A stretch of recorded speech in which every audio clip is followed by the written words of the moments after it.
Order! Order! You are an incorrigible delinquent at times. Behave yourself, man!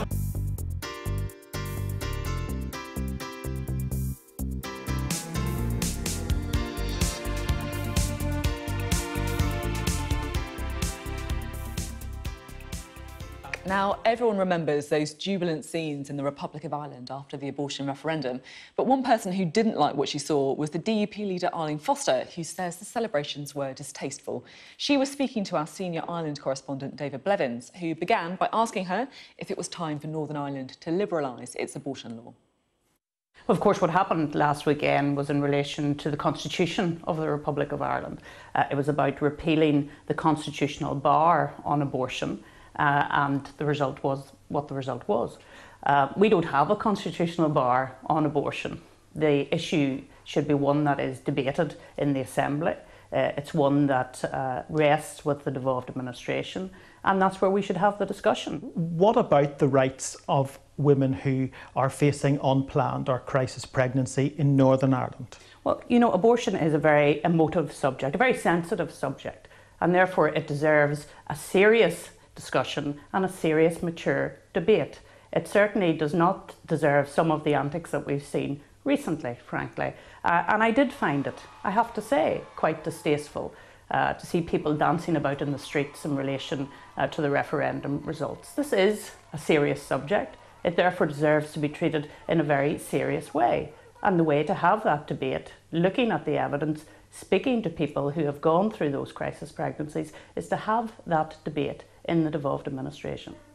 We were elected to that devolved administration last March. Nearly 500 days later, we're still not doing the job that we were elected to do. And of course, there's only one party that's stopping us from doing all of that.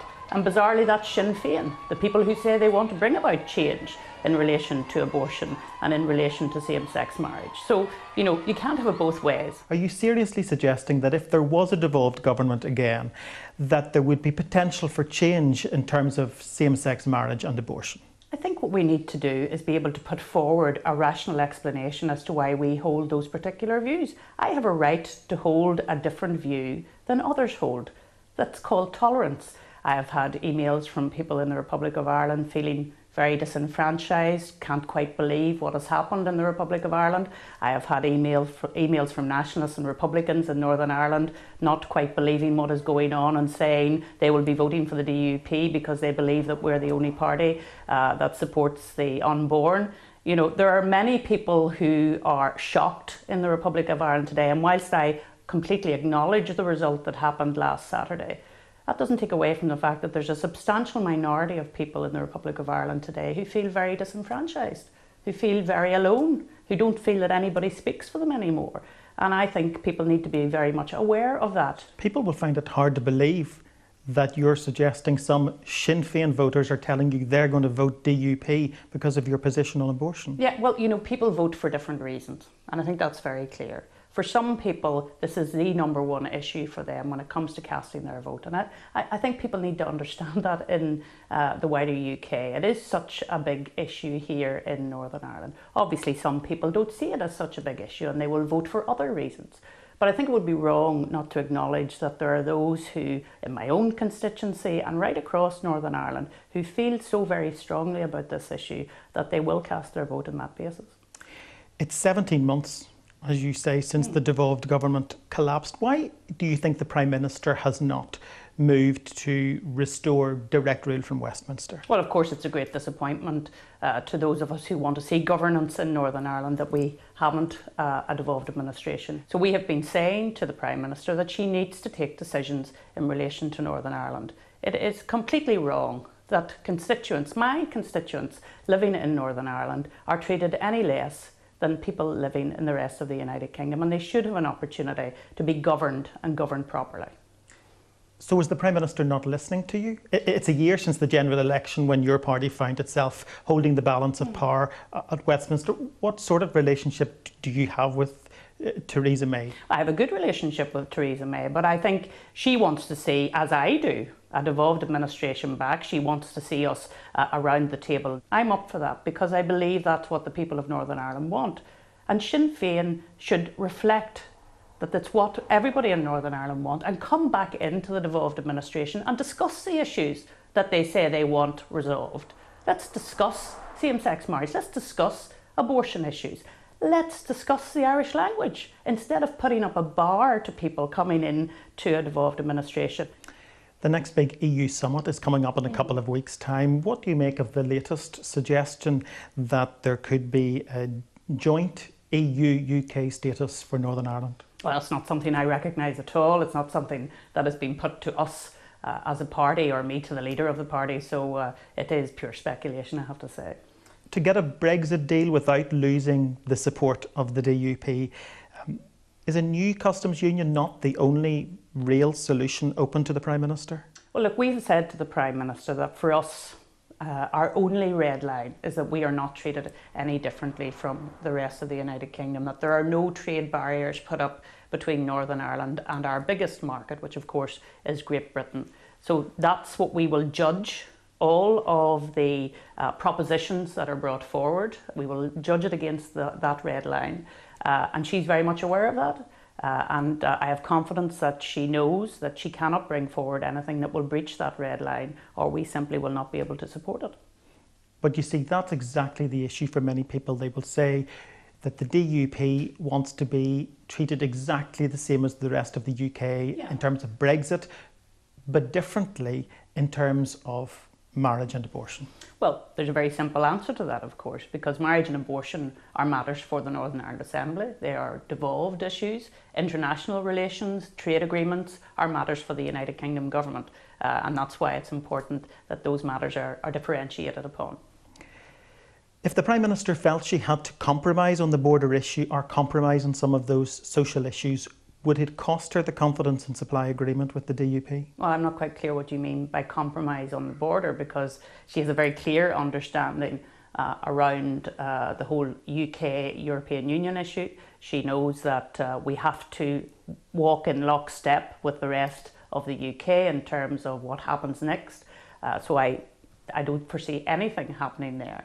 And in relation to the social issue, she has a very clear understanding as well, and has done from the time of the confidence and supply agreement, when there was a lot of noise on the mainland about our views around these things. And it has always been recognised that those issues are dealt with in a devolved assembly.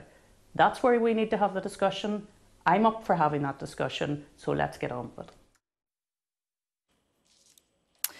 Arlene Foster there. Well, let's go to Westminster straight away to speak to someone who may have a thing or two to say about that interview. Labour's Stella Creasy. Hello, and thanks for being with us today. Hi, Sophie. Now, you just listened to Arlene Foster, the DUP leader, and among other things, she said that she found it distasteful to see people dancing in the streets after the abortion referendum in Ireland. What's your take on that? I'm guessing it's probably quite different. I'm sorry to hear her say that, and I would suggest that somebody who intends to go and march with the Orange Order in Fife at the end of this month may want to reflect on the value of making comments about other people's protests and decision to join people. Look, the result in Ireland was overwhelming. It was overwhelming in terms of the impact it will have on the lives of thousands of women in Ireland, 2.5 million women who now have the right not to be forced to continue an unwanted pregnancy, but it also reflects the importance of listening to communities. They had to have a referendum there because they had a constitutional bar on being able to provide abortion, and obviously we have to see what legislation now the Irish government come up with. But clearly that will make a big impact on people's lives. And I just suggest to Arlene Foster, criticising people for feeling that that is a powerful statement of equality and liberation isn't the best way forward if she wants to be somebody who's seen to be listening to her community. Now, you're taking matters into your own hands here in Westminster. You're planning this cross-party coalition to try and move to the decriminalisation of abortion in Northern Ireland. Just explain what it is you're trying to do. Yeah, actually what we're talking about is the decriminalisation of abortion for the United Kingdom. This is a United Kingdom piece of legislation that we need to deal with called the Offences Against the Person Act, that was written 150 years ago in 1861 and makes abortion a criminal act. It's actually a criminal act across the whole of the United Kingdom. simply 50 years ago we had legislation that gave exemptions in England and Wales. That puts abortion into the same category of criminal acts as rape, as child stealing, and as blowing somebody up with gunpowder. Now, I just think in 2018, nobody in the United Kingdom can support that. But what that means in Northern Ireland is that if you are raped and you become pregnant as a result of that and seek a termination, you would face a stronger prison sentence than the person who attacked you.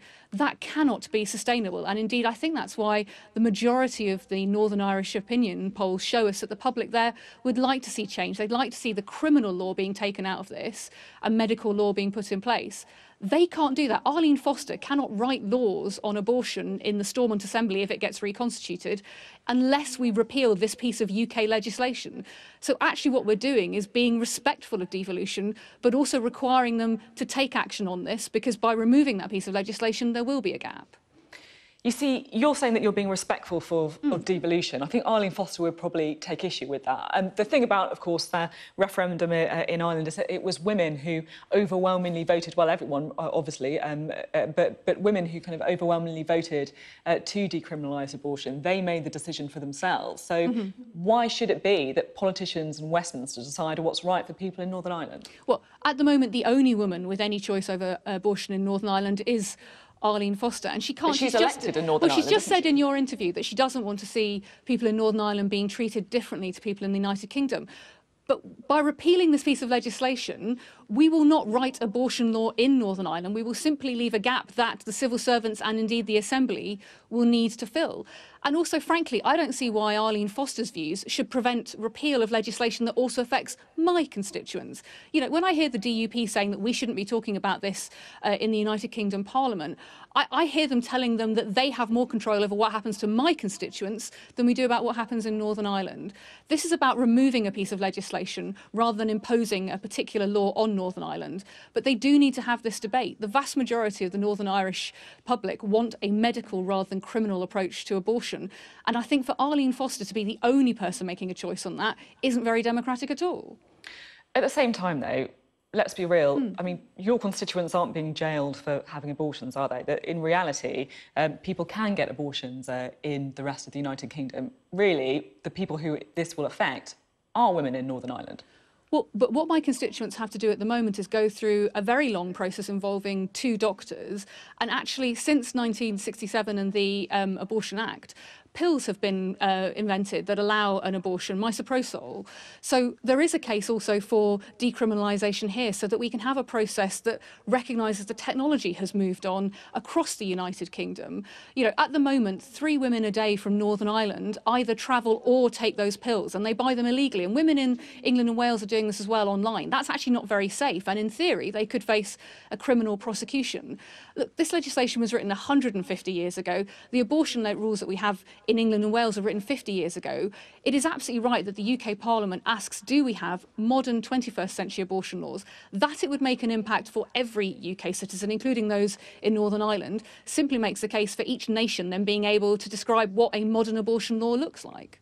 OK, now I can't let you go without asking you a quick question on Brexit. It feels like we always have to ask every politician about Brexit. But I was just talking to Barry Gardner earlier on the show, and he was defending Labour's position on staying in a customs union with the EU but leaving the single market, saying that that would allow goods to be traded easily with the European Union. Are you comfortable with Labour's position on Brexit?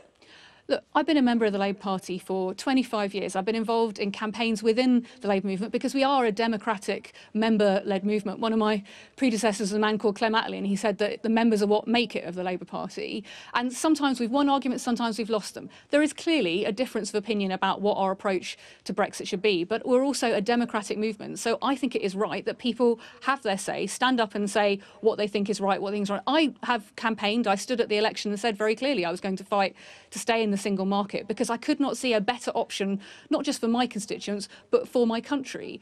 I also happen to think that the final deal and the decision about whether that is the best thing for Britain shouldn't be my choice alone. There is a debate to be had, and I hope that Barry will engage with that in the spirit that all of us are, that we're a political movement that should be able to talk about these things, take a decision together, look at the facts, look at the evidence.